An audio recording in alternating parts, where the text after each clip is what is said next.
Hello दोस्तों, आज की वीडियो में हम सभी लोग पढ़ेंगे इकोनॉमिक का chapter globalization and the Indian economy. इस चैप्टर को कंटिन्यू करने से पहले हम पीछे का एक टर्म एमएनसी के बारे में जानेंगे, जिससे आप आगे का चैप्टर आसानी से समझ पाएंगे। तो बात करते हैं एमएनसी। एमएनसी का फुल फॉर्म है मल्टीनेशनल कॉरपोरेशन, और जितनी भी एमएनसी कंपनियां होती हैं वो पार्टनरशिप करती हैं लोकल कंपनीज से, यानी कि वो हाथ मिलाती हैं लोकल कंपनीज से। और एमएनसी कंपनियां लोकल कंपनीज को हायर करती हैं फॉर सप्लाई के लिए। एमएनसी का सीधा सा मतलब है कि ये अपने से छोटी कंपनियों को हायर करती हैं अपनी ग्रोथ कराने के लिए। आइए चलते हैं टॉपिक पे। What is globalisation? ग्लोबलाइजेशन क्या होता है? ग्लोबलाइजेशन एक ऐसा प्रोसेस यानी कि एक ऐसी प्रक्रिया है जिसमें देशों के बीच में बहुत तेजी से जोड़ने का काम करती है। पिछले 20-30 साल से देखा जा रहा है कि एमएनसी कंपनियां सस्ती जगहों पर दिख रही हैं। ऐसा क्यों? क्योंकि एमएनसी कंपनियां अपना ही फायदा चाहती हैं कम पैसे में। और ये भी देखा जा रहा है एमएनसी लोगों के द्वारा फॉरेन इन्वेस्टमेंट बहुत तेजी से बढ़ाया जा रहा है सस्ती जगहों पर। यही नहीं, बल्कि साथ ही साथ फॉरेन ट्रेड को भी बढ़ावा दिया जा रहा है। और जो अपनी एमएनसी है वो कंट्रोल कर रही है फॉरेन ट्रेड के बड़े हिस्से को, जिससे क्या हो रहा है कि अपने संसार में यानी कि अपने वर्ल्ड में बहुत सारे रीजन है वो सब भी कनेक्टेड हो रहे हैं ग्लोबलाइजेशन की मदद से। इसके अलावा भी ज़्यादा से ज़्यादा goods and services, investment and technology, इससे भी देशों को जोड़ा जा रहा है।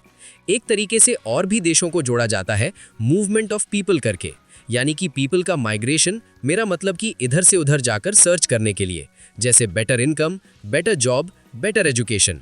पिछले 10 सालों से जो पीपल की माइग्रेशन थी वो उतनी तेज नहीं बढ़ पाई देशों के बीच में, इस वजह से क्योंकि बहुत सारी पाबंदियां लगा दी गई।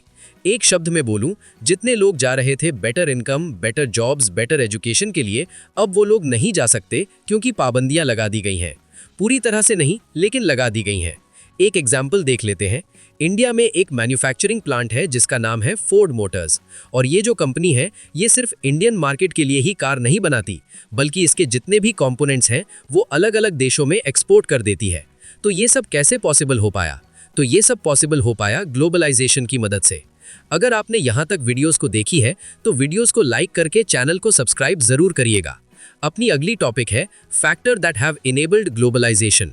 तो इसमें पढ़ेंगे उन फैक्टर्स के बारे में जिसने ग्लोबलाइजेशन को बढ़ावा दिया।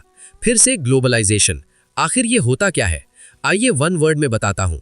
ग्लोबलाइजेशन यानी कि वैश्वीकरण एक ऐसी प्रक्रिया है जिसमें आप idea, knowledge, information, goods and services पूरे संसार में दे सकते हो या फिर ले भी सकते हो ग्लोबलाइजेशन की मदद से। अगर ग्लोबलाइजेशन नहीं होता तो ये पॉसिबल नहीं था। दूसरे कंट्री से अपने कंट्री में सामान लाना या अपने कंट्री से दूसरे कंट्री में सामान भेजना ये पॉसिबल नहीं हो पाता। अब बात करते हैं टेक्नोलॉजी के बारे में। इसमें देखा जाए तो बहुत तेजी से इंप्रूवमेंट हुआ है टेक्नोलॉजी में। इसके पीछे का कारण है ग्लोबलाइजेशन।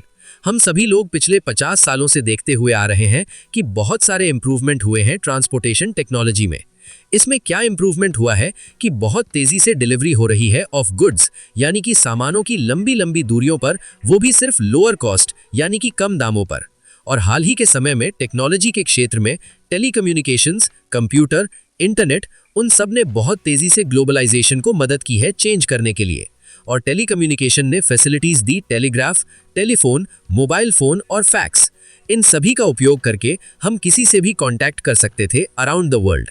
और ये सब जितनी भी डिवाइसेस थी ये सब चलती थी सैटेलाइट कम्युनिकेशन डिवाइस की मदद से। Liberalization of foreign trade and foreign investment policy. ये लिबरलाइजेशन क्या होता है? इसका सीधा सा मतलब है कि किसी व्यापार के ऊपर से बैरियर यानी कि बाधाएं और रिस्ट्रिक्शन यानी कि पाबंदियों को हटा दिया जाता है सरकार के द्वारा, तब वो लिबरलाइजेशन होता है। और फॉरेन ट्रेड का मतलब कि विदेशी व्यापार, फॉरेन इन्वेस्टमेंट का मतलब कि बाहरी इन्वेस्टमेंट। इस वाली टॉपिक में क्या होता है कि एक चाइनीज टॉय है जो कि इंडिया मार्केट में बहुत तेजी से बिक रहा है, वो भी बहुत सस्ते दामों पर, और सभी लोग खरीद भी रहे हैं। इसका मेन कारण ये है कि जो टॉयज हैं बहुत सस्ते हैं। अगर मान लीजिए जो चाइनीज टॉयज इंडिया में आ रहे हैं, अगर अपनी भारत सरकार उस पर टैक्स लगा दे तो क्या होगा? सिंपल सी बात है, आप भी कहोगे कि जो चाइनीज टॉय है उसके प्राइस बढ़ जाएंगे। और जब चाइनीज टॉय के प्राइस बढ़ जाएंगे, सिंपल सा है कि अब वो सस्ते भी नहीं रह गए। इससे होगा क्या कि जो भारतीय खिलौने हैं अब वो अभी बिकना स्टार्ट हो जाएंगे, क्योंकि जो चाइनीज टॉय हैं वो तो महंगे हो गए ना। और ये जो एग्जाम्पल था बहुत अच्छा एग्जाम्पल था ट्रेड बैरियर्स का। अब ये ट्रेड बैरियर्स क्या होता है आइए जानते हैं। इसका मतलब है व्यापार पर रुकावट। और ये जो व्यापार पर रुकावटें होती हैं, ये सब गवर्नमेंट के द्वारा किया जाता है।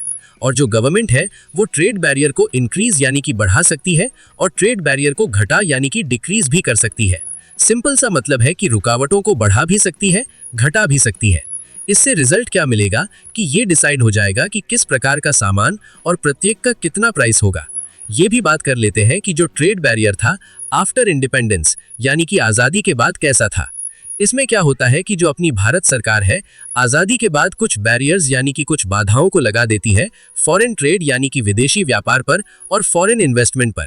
इस बैरियर को लगाना बहुत इंपॉर्टेंट था क्योंकि अपने डोमेस्टिक प्रोड्यूसर को प्रोटेक्ट करना था फॉरेन कंपटीशन से। फॉरेन कंपटीशन का मतलब कि विदेश के लोग अपने इंडिया में आएंगे और यहाँ पर भी प्रोड्यूसर स्टार्ट करेंगे। जो कि विदेश के लोग हैं उनके पास अच्छी टेक्नोलॉजी होगी, जिससे क्या होगा कि वो गुड्स एंड सर्विसेज सस्ते दामों पर दे पाएंगे। और जो अपने इंडिया में डोमेस्टिक लोग हैं उनके पास अच्छी खासी टेक्नोलॉजी नहीं होने के कारण वो लोग फटाफट से गुड्स एंड सर्विसेज नहीं प्रोवाइड करा पाएंगे और सस्ते दामों पर भी। सो सीधा सा मतलब है जो डोमेस्टिक प्रोड्यूसर है वो हैंडल नहीं कर पाएगा विदेशी competition. Industries were just coming up in the 1950s and 1960s, यानी कि इंडस्ट्रीज लोग भी आने लगी थी 1915 एंड 1960s में। और इसको भी अलाउड नहीं किया गया इंडिया में।